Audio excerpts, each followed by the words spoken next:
Chiefs Kingdom. Okay, this offseason just got really emotional and intense at the same time. I'm Victor, and I'm not going to lie. Seeing Kansas City connected to a possible trade for someone to replace Travis Kelce and at the same time hearing real talk about bringing Tyreek Hill back, that feels so different. On one side, ESPN is saying the Chiefs could look into a huge trade for Sam LaPorta if Kelce decides to stop playing. On the other, Tyreek Hill is now free after getting released, already dropping hints about coming back, and people around the league are saying a reunion makes a lot of sense. That's not just random talk, that's pointing in a real direction. This is about replacing a legend and maybe bringing another legend back home.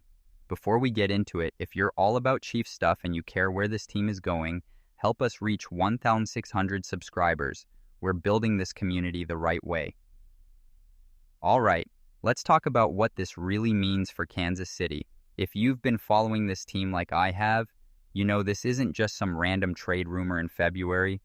This one goes straight to the heart of the team because it involves what happens after Travis Kelce. ESPN made a list of top trade candidates around the league, and right there at number 8 was Sam LaPorta from the Detroit Lions. What made it stand out wasn't just his name. It was that Kansas City was listed as the number 1 best fit for him. That's not random. This talk is happening because of the thing we're all trying not to think about too hard. Kelce might retire, the rumors are real, the team is being careful, and whether it's this year or next, at some point the Chiefs have to replace a future Hall of Famer. Now let's talk about LaPorta himself. As a rookie in 2023, he was amazing. 889 yards, 10 touchdowns. He looked like one of the most exciting young tight ends in football. This past season was different. He had back surgery, only 489 yards, 3 touchdowns. Not as explosive, but still talented, still young, still under contract for 1 more year. And here's the interesting part. According to Dan Graziano, the Lions have 4 big 2023 draft picks they want to sign long-term. LaPorta, Jahmyr Gibbs, Jack Campbell, and Brian Branch. That's a ton of money they have to pay. And people around the league are wondering if Detroit can really afford all of them. If they can't, one might become available. Now, ESPN said there's about a 10% chance LaPorta actually gets traded. So let's be real, this isn't happening tomorrow, but it's not just a dream either. It's the kind of thing Brett Veach would definitely call and ask about. And honestly, from a Chiefs view, it makes smart sense. LaPorta would be 24 years old. Kelce is 36, turning 37. If you think we're starting a transition time, especially after missing the playoffs, you can't just wait until Kelce retires and then freak out. You have to plan ahead. But here's where my fan feelings come in. Replacing Travis Kelce isn't just about stats. It's not just yards and touchdowns. It's leadership, the connection with Mahomes, the special routes, the trust on third downs, the way defenses shift coverage just because he's there. LaPorta is talented, no doubt, but is he ready to take on that huge role in Kansas City? That's a really big ask. At the same time, what's the other choice? Go into the draft, hope someone grows fast? Pray a free agent tight end somehow fills the spot. The Chiefs just went 6-11. That's not how a dynasty team plays. That's not okay for this organization. If there's a chance to get younger at a key spot without waiting for a big bidding war in 2027, you at least look into it. And I keep thinking about this. Kansas City was listed first as the fit. That shows league experts see a real need there. We're officially in the time where life after Kelce is a real talk. And if that wasn't enough to make this offseason emotional, what's going on at wide receiver right now might shake this team even more. Because while we're talking about replacing one legend, there's another one who might be looking at Kansas City again. And that's on a whole different level. All right, Chiefs Kingdom. Now let's talk about the part that really gets your heart pumping. When I saw Tyreek Hill got officially released by the Dolphins, and right away people started linking him back to Kansas City, I felt that old spark again because this isn't just any free agent. This is the last real 1,000-yard receiver this team had, and that was back in 2021. Let's go over what really happened. Miami released Tyreek to clear cap space, saving $22.8 million. Just like that, for the first time in 10 years, he's a true free agent. And it didn't take long for the talk to start. Chris Jones went on social media and basically sounded the alarm with that clock emoji like, it's time. Analysts started saying what a lot of us were already feeling. Not only do the Chiefs need him, he might need the Chiefs.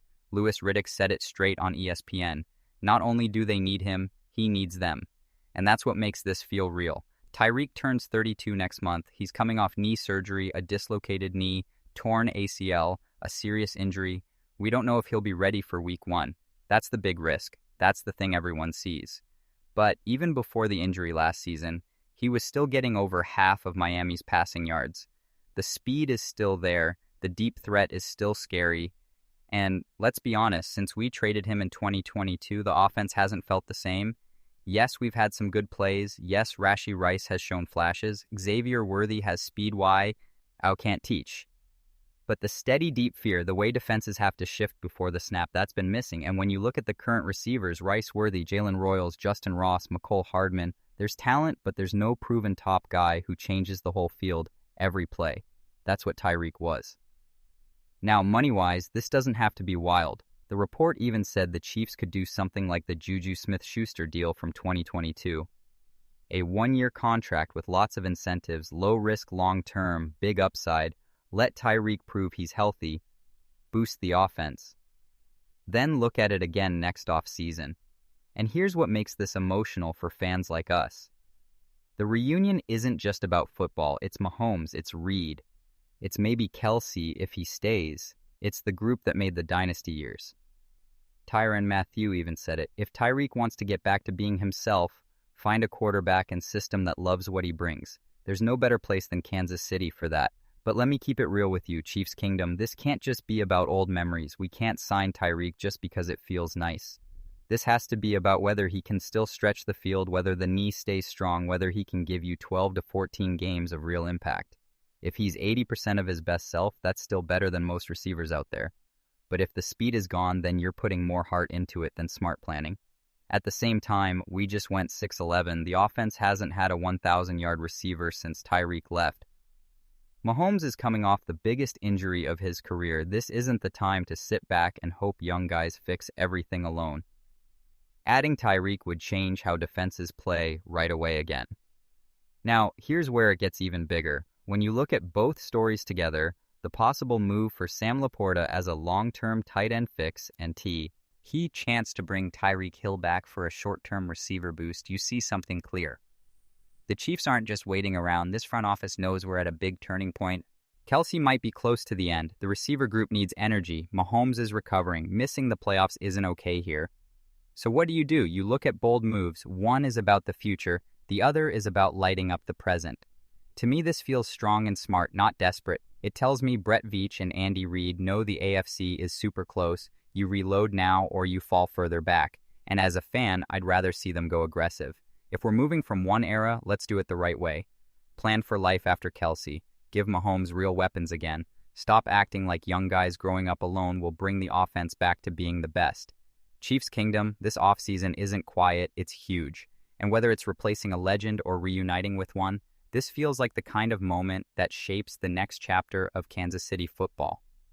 And when you really look at the whole picture, Chiefs Kingdom, this isn't just about one trade idea or one possible reunion. This is about who we are. This is about whether the Kansas City Chiefs are going to sit back and slowly slide into change or aggressively build the next phase of this team. The LaPorta talk shows the front office knows time keeps moving. Travis Kelce won't play forever. You prepare now or you scramble later. That's a smart, grown-up way to think. The Tyreek Hill situation shows they also know the offense needs life.